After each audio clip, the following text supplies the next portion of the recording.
Whip ఆది శ్రీనివాస్ సమీక్షా సమావేశాన్ని నిర్వహించారు. కాంగ్రెస్ ప్రభుత్వం 3 రోజుల్లో కూలిపోతోందని కేటీఆర్, హరీష్ రావు భావించారని ఆరోపించారు. కానీ ప్రభుత్వం అమలు చేస్తున్న పథకాలను చూసి ప్రతిపక్షాలు ఫ్రస్ట్రేషన్ కి గురవుతున్నాయని మండిపడ్డారు.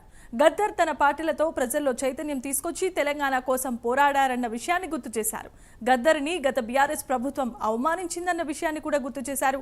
ఇవాళ బీజేపీ పార్టీ కూడా అవమానించిందని ఆది శ్రీనివాస్ మండిపడ్డారు.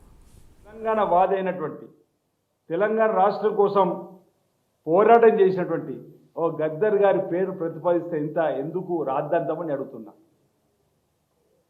గద్దర్ గారు సరే ఆయన భావాలు వామపక్ష భావాజాలంతో అంటే భావాలు ఏవైనప్పటికీ అభిప్రాయ భేదం ఏదున్నప్పటికీ భిన్నాభిప్రాయం కనిపించినప్పటికీ లక్ష్యం ఒకటి, తెలంగాణ రావాలి, తెలంగాణ ప్రజల కళలు సాకారం కావాలని చెప్పని వారి ఆ ఆలోచనతోటి వారికి ఉన్నటువంటి భావంతో పాట రూపంతో మాటల రూపంతో వారికి ఉన్నటువంటి ఆలోచనతో తెలంగాణ కోసం పోరాటం చేసినటువంటి ఒక గొప్ప నాయకుడిగా గద్దర్ గారిని అనేక లక్షల మంది గుండెల్లో గద్దర్ గారు ఉన్నారు.